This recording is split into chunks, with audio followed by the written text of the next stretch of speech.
saudara-saudara yang dikasihi oleh Tuhan kita Yesus Kristus. Pada saat ini kita sudah memasuki Minggu Prapaskah. Dan saat ini marilah kita persiapkan hati kita untuk beribadah, memuji dan memuliakan akan kebesaran nama Tuhan. Marilah kita memuji Tuhan.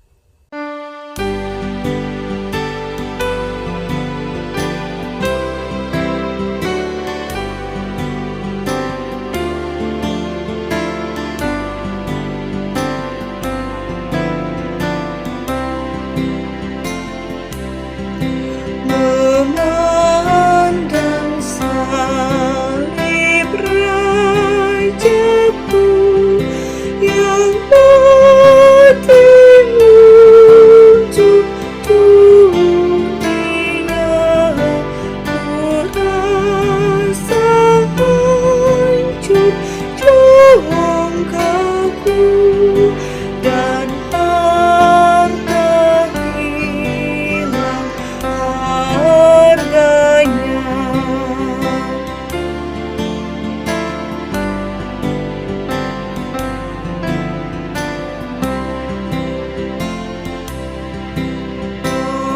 Boleh aku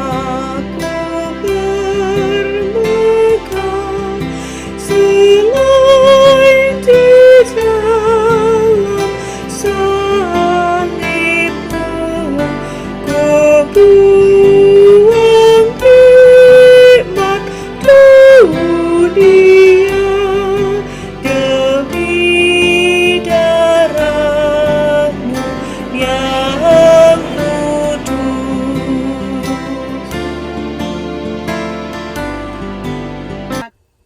Marilah kita tahbiskan ibadah ini. Pertolongan kita adalah dalam nama Tuhan yang menjadikan langit dan bumi. Amin. Sebagai nats pembimbing pada saat ini, dari kitab Mazmur 95 ayat 6 dan 7 berbunyi demikian. Masuklah, marilah kita sujud menyembah, berlutut di hadapan Tuhan yang menjadikan kita. Sebab dialah Allah kita, dan kitalah umat gembalaannya, dan kawanan domba tuntunan tangannya. Saudara-saudara, kasih karunia dan damai sejahtera dari Allah Bapa kita dan dari Tuhan Yesus Kristus menyertai saudara-saudara sekalian. Amin. Saudara-saudara, marilah kita merendahkan diri di hadapan Tuhan. Kita mengakui akan segala kesalahan dan dosa-dosa yang kita lakukan melawan kehendak Tuhan. Mari kita berdoa. Bapa di dalam surga, inilah kami anak-anak-Mu yang bersekutu bersama-sama pada saat ini. Kami menyadari ya Tuhan, bahwa kami ini adalah manusia-manusia berdosa yang sebenarnya tidak layak untuk datang ke hadapan-Mu. Tetapi pada saat ini, kami datang mengakui akan segala kesalahan dan dosa-dosa yang sudah kami perbuat melawan kehendak-Mu. Ampunilah kami ya Tuhan, dan kasihanilah kami.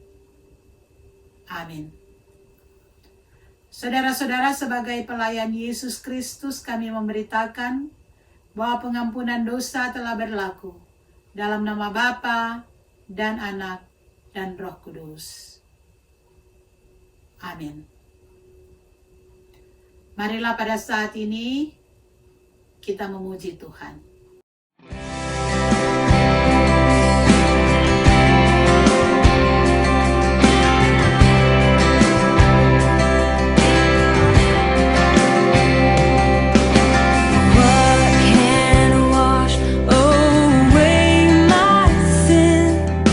Nothing but the blood of Jesus.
saudara, pada saat ini kita akan membaca firman Tuhan, tapi sebelumnya mari kita berdoa.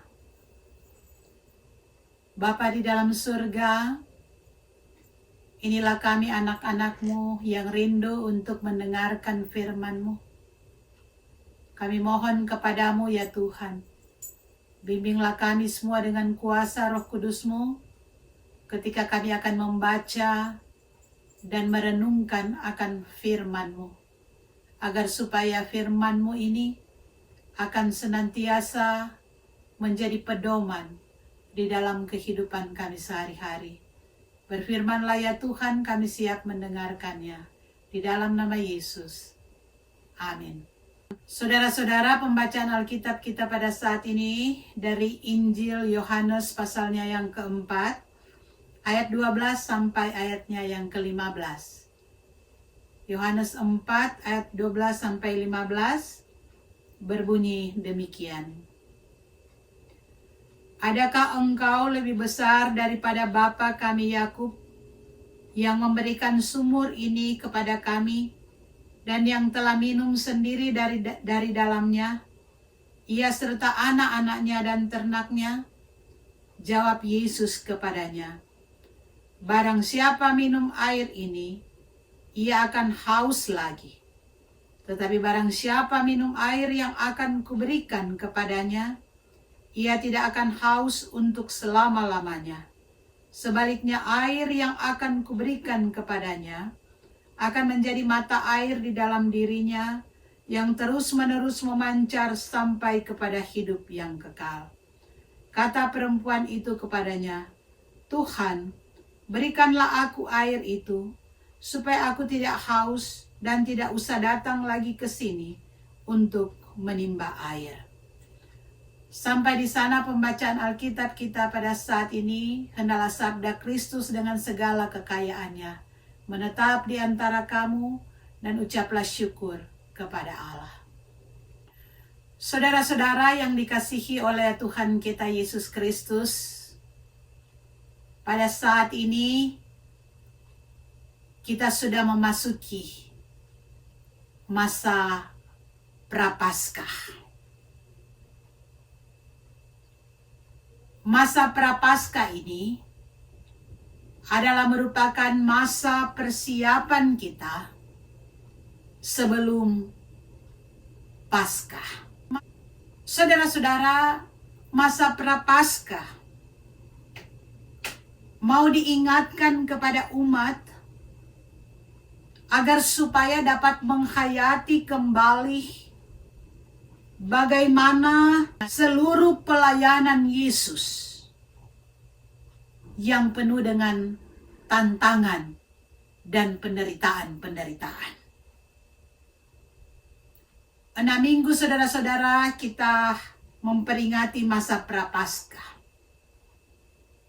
atau tepatnya 40 hari. Dan hari pertama masa Prapaskah jatuh pada hari Rabu. Dan ini yang dikatakan Rabu Abu. Ini adalah merupakan masa-masa pertobatan. Masa pemeriksaan batin. Masa untuk berpantang, mempersiapkan diri menyambut Paskah. Itulah sebabnya saudara-saudara, biasanya masa Prapaskah ini diikuti dengan puasa-puasa. Tetapi yang mau ditekankan, puasa di dalam segala hal, saudara-saudara. Maksudnya di sini,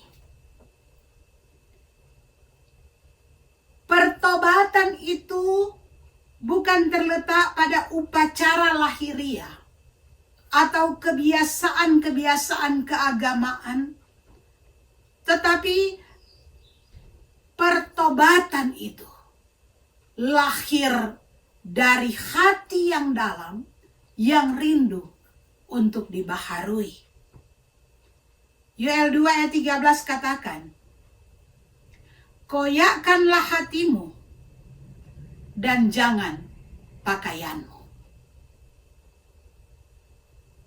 Jadi saudara-saudara, yang dikehendaki oleh Tuhan adalah hati kita, hati yang dikoyakkan.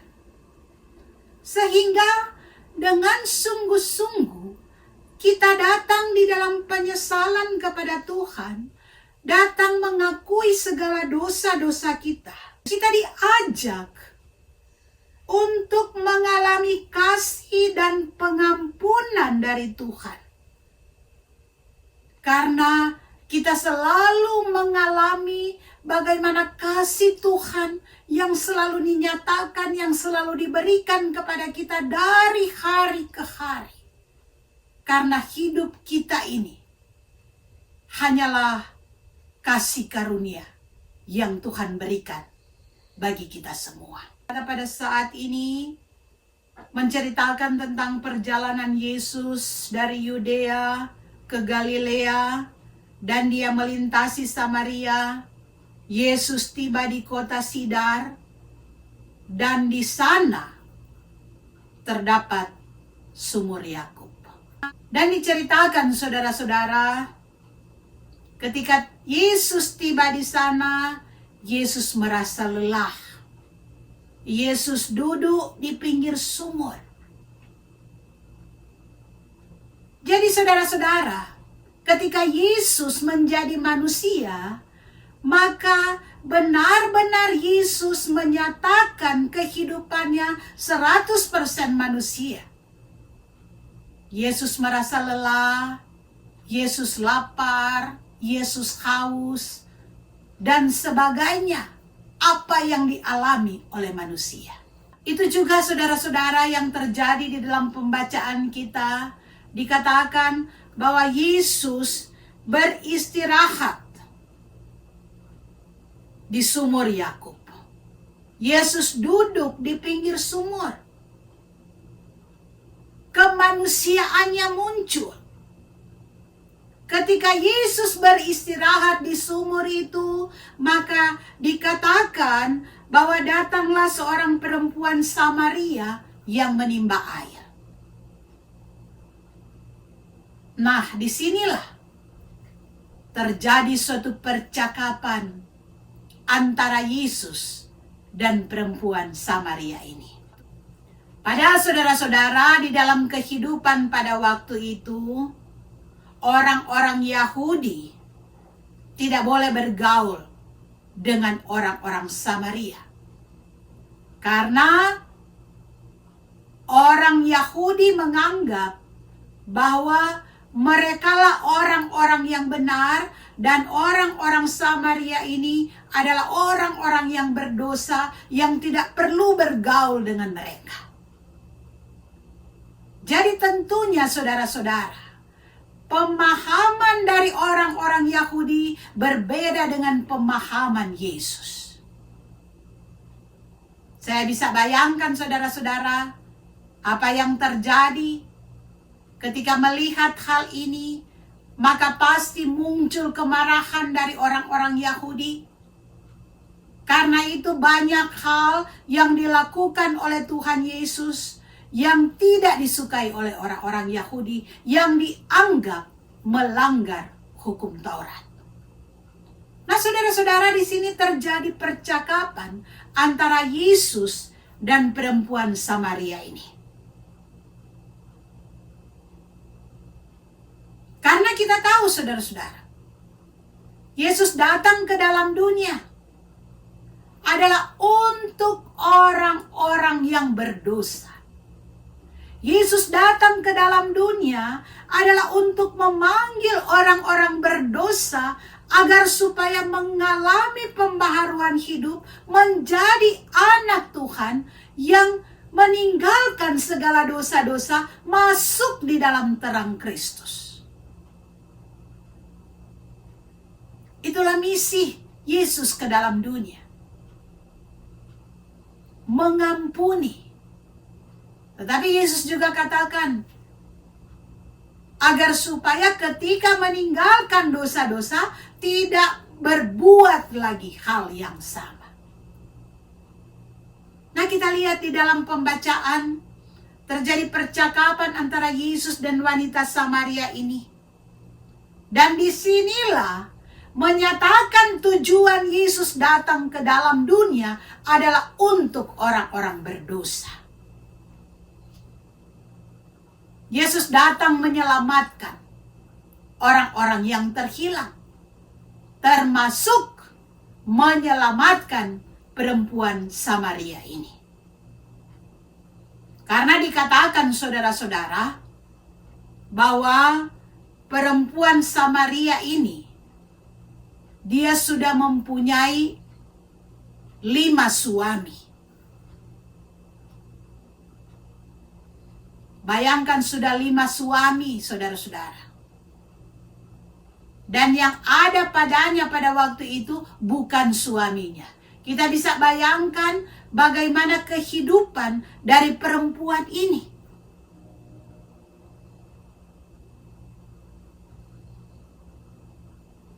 Dan Yesus tahu semuanya, saudara-saudara. Yesus tahu sepak terjang dari perempuan ini. Yesus tahu kehidupannya. Yesus tahu latar belakangnya. Karena Yesus adalah Tuhan yang Maha Tahu. Dia tahu keadaan dari wanita ini. Karena itu saudara-saudara, Yesus membuka percakapan dengan dia karena Yesus ingin merangkul dia, Yesus ingin menyelamatkan dia. Dan di dalam pembacaan kita, Yesus menawarkan air. Bukan air penghilang rasa dahaga yang sesaat. Tapi Yesus menawarkan air yang menjadi air kehidupan. Yohanes 7 ayat 37 Yesus katakan, barang siapa haus, baiklah ia datang kepadaku dan minum. Saudara-saudara, meminum air kehidupan berarti menuntut suatu persekutuan dengan sumber air hidup itu. Dan sumber air hidup itu adalah Yesus sendiri. Dan ketika sudah datang kepada sumber air kehidupan ini, maka hubungan dengan sumber air kehidupan tidak boleh putus agar supaya tidak menjadi kering. Karena itu saudara-saudara, Yesus menawarkan air kehidupan kepada perempuan ini. Yesus ingin menyelamatkan perempuan ini. Saudara-saudara yang dikasihi oleh Tuhan kita Yesus Kristus, apa yang dilakukan oleh Yesus kepada perempuan ini, itu pun mau ditawarkan kepada kita semua sebagai manusia. Karena disadari saudara-saudara bahwa kita adalah manusia yang penuh dengan dosa. Yesus memberikan contoh di dalam pembacaan kita, di mana dia merangkul, dia ingin menyelamatkan. Karena itu, kita sebagai orang-orang yang percaya, di tengah-tengah menghadapi kehidupan dunia sekarang ini, kita selalu membutuhkan Yesus karena dialah sumber kehidupan kita. Dia adalah air kehidupan bagi kita semua. Kebutuhan pokok kita di dalam kedahagaan kita. Kita bukan cuma haus air yang memberikan kesegaran yang sementara, tetapi kita haus akan kehidupan kekal yang hanya mampu diberikan oleh Yesus. Karena itu saudara-saudara, firman Tuhan pada saat ini mau mengingatkan kita, apapun yang kita hadapi sekarang ini, kita harus datang kepada Yesus sumber kehidupan kita, sumber air kehidupan. Saudara-saudara, saya membaca suatu cerita di sebuah lembah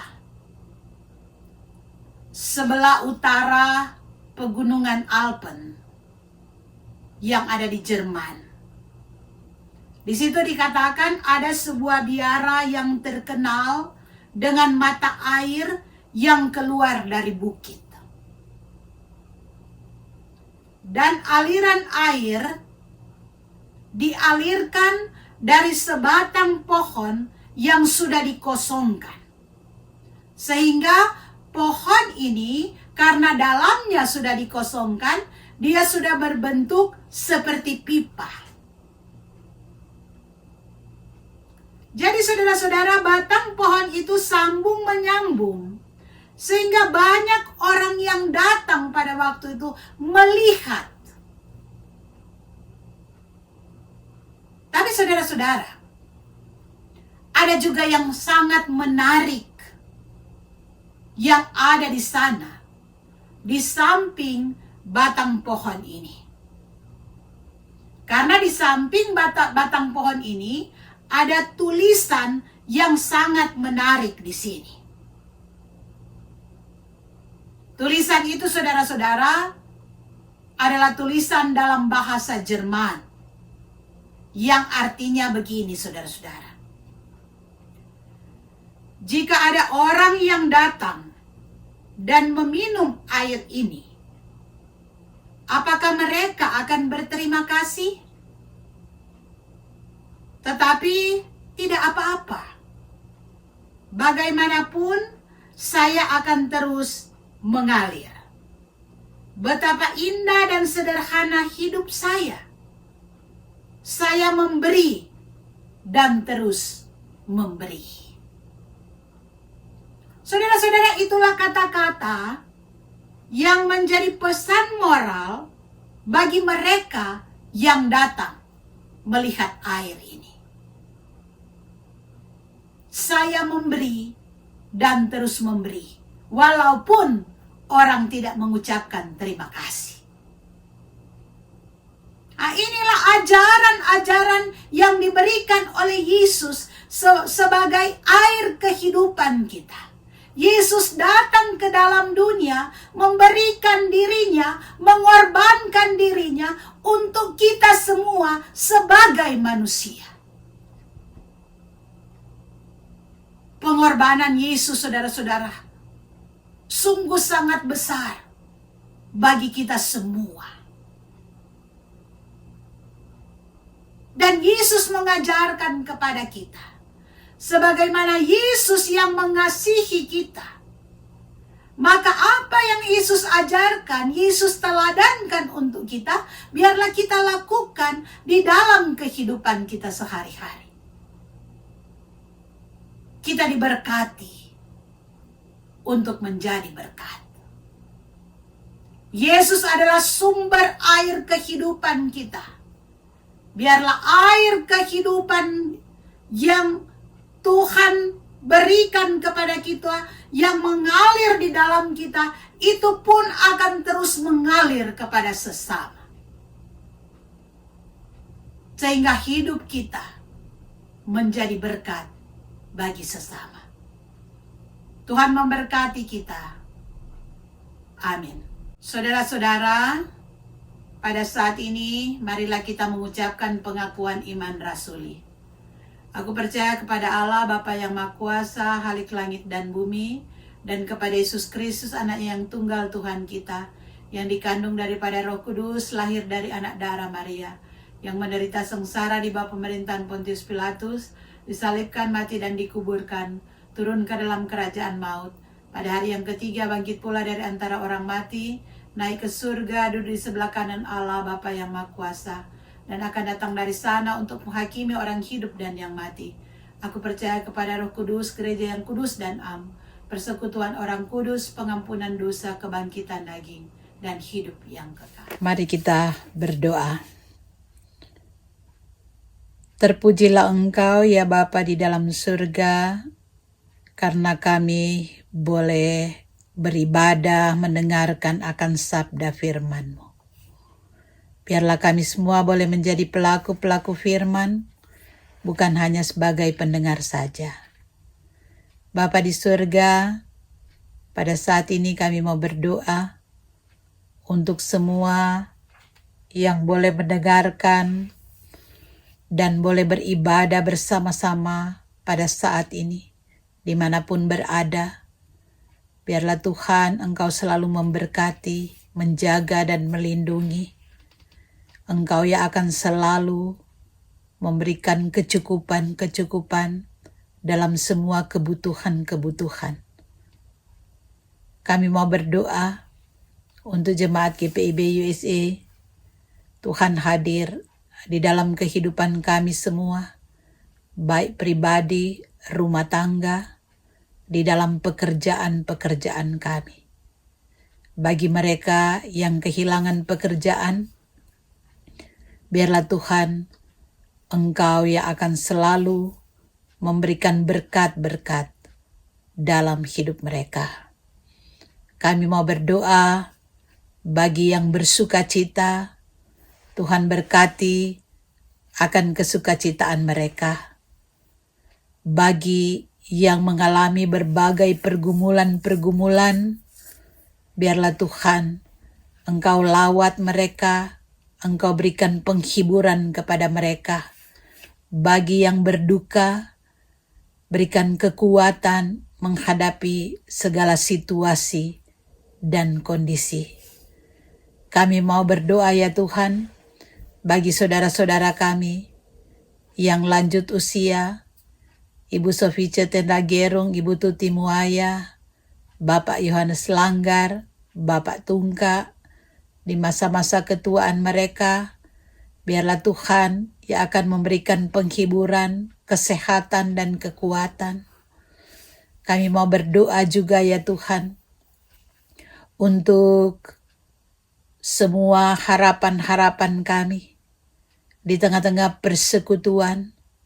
Biarlah Tuhan, Engkau campur tangan di dalam segala harapan-harapan kami. Kami percaya ya Tuhan, bahwa Engkaulah yang menjadi kepala gereja. Engkaulah yang memahami dengan benar apa yang akan dilakukan di tengah-tengah kehidupan gereja sekarang ini dalam situasi dan kondisi yang tidak menguntungkan oleh karena adanya pandemi virus corona. Tolonglah ya Tuhan, biarlah yang terbaik yang berasal dari Tuhan itu boleh terwujud di tengah-tengah tugas-tugas gereja dalam melaksanakan tugas pelayanan dan kesaksian. Bapa di dalam surga, kami mau berdoa untuk bangsa Amerika. Biarlah Tuhan juga yang selalu hadir dalam kehidupan bangsa ini. Tuhan yang akan memberikan hikmat kepada para pemimpin-pemimpin bangsa di dalam menjalankan tugas-tugas dan tanggung jawab. Biarlah bangsa ini akan terus menjadi bangsa yang takut akan Tuhan. Kami berdoa juga untuk bangsa Indonesia. Tuhan hadir di dalam kehidupan bangsa Indonesia. Para pemimpin bangsa mulai dari tingkat atas sampai yang paling bawah, dalam segala pergumulan-pergumulan yang dihadapi. Kami berdoa juga ya Tuhan untuk berbagai bencana yang terjadi pada akhir-akhir ini. Terlebih pada saat-saat sekarang ini juga ya Tuhan. Bencana banjir sedang melanda Jakarta dan daerah Jawa. Bahkan di tempat-tempat yang lain. Tuhan, hadirlah dalam kehidupan mereka, dalam segala kebutuhan-kebutuhan mereka, dalam segala pergumulan mereka. Kami berdoa juga ya Tuhan, bagi saudara-saudara kami yang sakit, baik di rumah maupun di rumah sakit. Mungkin di antara kami yang beribadah berada dalam kelemahan tubuh. Biarlah Tuhan jamah dan sembuhkan kami. Ya Tuhan, kami mau menyerahkan akan kehidupan kami semua, dalam kehidupan rumah tangga kami, dalam perjalanan kami ke depan. Kuat-kuatkan iman kami, mampukan kami menghadapi kehidupan, agar kami semakin dekat dan berharap kepadamu. Inilah kami semua ya Tuhan, biarlah yang terjadi di dalam kehidupan ini sesuai dengan kehendak-Mu. Di dalam nama Yesus yang mengajar kami berdoa. Bapa kami ada di surga, dikuduskanlah nama-Mu, datanglah kerajaan-Mu, jadilah kehendak-Mu di bumi seperti di surga. Berikanlah kami pada hari ini makanan kami yang secukupnya, dan ampunilah kami akan kesalahan kami, seperti kami juga mengampuni orang bersalah kepada kami. Jangan bawa kami ke dalam cobaan, tapi lepaskan kami daripada yang jahat. Karena Engkau mempunyai kerajaan dan kuasa dan kemuliaan sampai selama-lamanya. Amin. Saudara-saudara, tibalah saatnya kita memberikan persembahan sebagai ungkapan syukur untuk segala berkat-berkat yang Tuhan sudah berikan kepada kita. Biarlah kita memberi dengan sukacita, jangan dengan sedih hati atau karena paksaan, karena Tuhan menginginkan kita memberi dengan sukacita. Kita kirimkan persembahan melalui Zelle GPIB USA, atau kita masukkan ke dalam amplop untuk diberikan kepada bendahara. Saudara-saudara, pada saat ini marilah kita memuji Tuhan.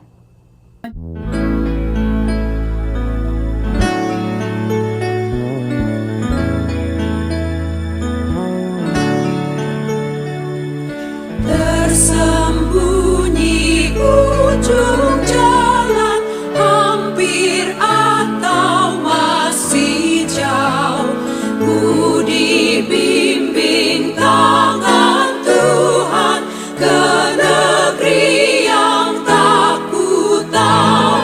Bapa ajar aku ikut, apa juga maksudku, tak bersangsi atau takut, beriman tetap teguh.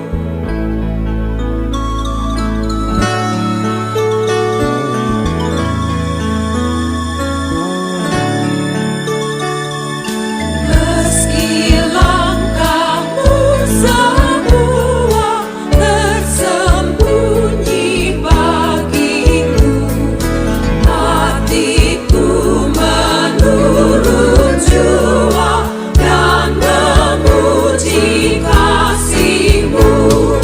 Meski kini tak ku dapat, hatiku berbahagia apabila terang-Mu tampak dengan kemuliaan-Nya.